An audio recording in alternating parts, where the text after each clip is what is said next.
If you're watching this video, you're probably struggling with your sleep. You've tried every trick in the book. You find yourself tossing and turning at night. In this video, I'm going to hopefully share some tips of why sleep's important, on how you might be able to get to sleep faster and have a better night's sleep in the long term. I'm joined here by Dr. Nabil Arshad, and he's going to be breaking down why it's important to have a good sleep routine, what can be affecting your sleep, and how we can get a better night's sleep overall. The first question is, why is sleep so important for us? So the reason we need sleep has been poorly understood for a long period of time. What we do know, however, if people don't sleep well, it can have big impacts on their quality of life.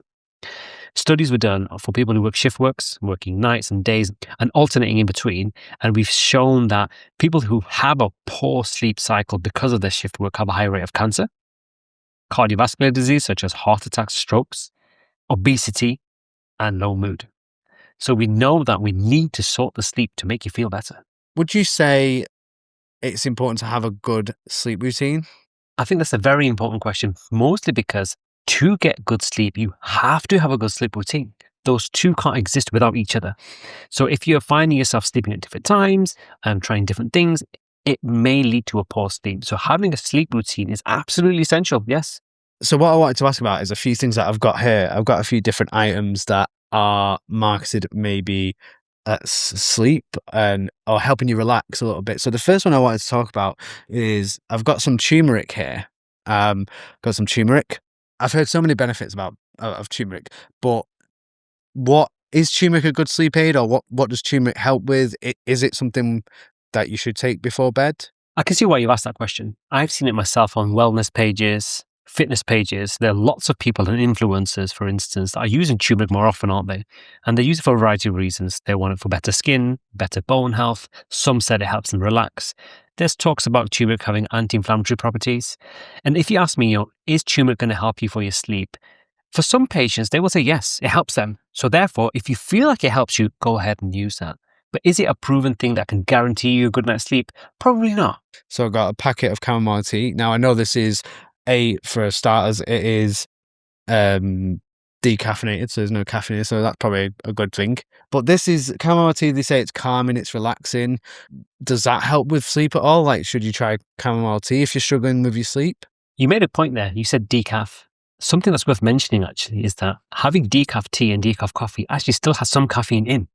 Oh, so if right. you're sensitive to caffeine, like myself, I would still have the impacts of some caffeine in my system. Right. So having caffeine will interfere with your sleep. So if someone has, what we normally say is if you find that you're staying awake, you can't go to sleep, as you mentioned earlier, if you're having a tea and coffee, try to have it no later than 2 p.m. and see if that improves your sleep. Right. But remember, it takes 2 weeks for you to form a habit for it to actually impact you. So going on to chamomile, it doesn't have caffeine in. So that's already a plus. So if you're using this to replace a caffeinated drink, great. For some people, they find it relaxing. Some people are able to enjoy the taste. I, for one, don't like the taste of chamomile too often. I'd rather just have fluid instead, like water or flavored water. But if you feel like you can enjoy the drink, you are happy to try it, then it may again help with your sleep. So it helps calm you. It's got some properties in there that helps you feel relaxed, which can aid to a good sleep. But there's lots of other things you need to get in order for it to be effective. So I've got some electrolytes here, some effervescent sort of tablets you just put in water. And one of the things I thought about electrolytes, or what I've been looking at, is because somebody said to me that you should be well hydrated before bed, but then I'm kind of worried that I keep needing to go up to the toilet all the time. But could they help with sleep at all? Good question.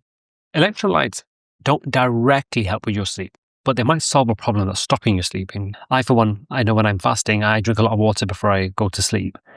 But then I have to wake up in the night to pass the water. Yeah, it's not good. However, by having the electrolytes, that stops me from doing so, because it has salts in there that help you absorb the fluid, and it doesn't necessarily pass through your body, so you don't have to go to the bathroom. And if you want your body to be in the optimal state to sleep, you do need to be hydrated. All right, so next I've got some magnesium tablets. So I've read a lot about these, but I don't know how good or effective they are as a sleep aid. Could you tell me a little bit more about magnesium and why it can benefit sleep? I struggle with going to sleep, particularly nodding off. The thoughts are racing in my mind. thinking about work, thinking about home, lots of things happening, and I often find it quite hard to relax. When I introduced magnesium, however, it led to a few things. Firstly, it allowed me to start feeling just a bit more tired around bedtime. So when I'm lying down in bed, I'm feeling like I could nod off. And actually, I nod off quicker and I stay asleep longer with magnesium as well. I do take it daily. And I often have it with some vitamin D because it helps with the absorption. And people who have more color pigment in their skin tone, it's beneficial that they take vitamin D regularly because darker skin tones prevent the absorption of the vitamin D from the sunlight. What? That's insane.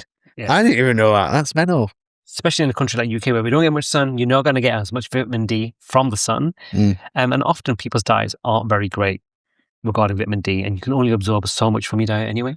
So magnesium can help with your sleep, muscle recovery if you're someone who's exercising, and help with general tiredness and energy levels too.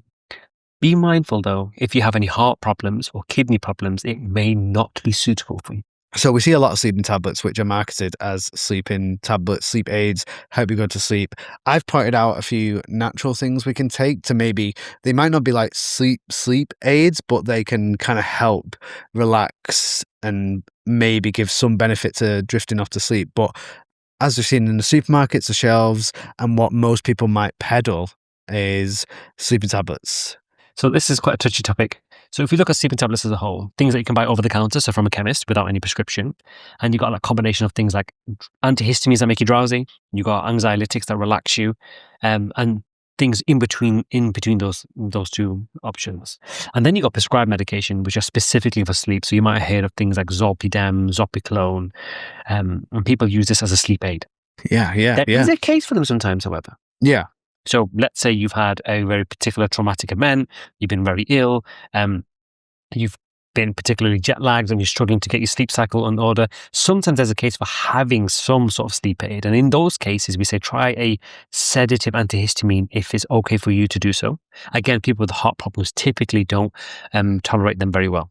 If you've got a chronic sleep issue, just by the nature of it being chronic, a sleeping tablet is going to be the worst thing for you. Really?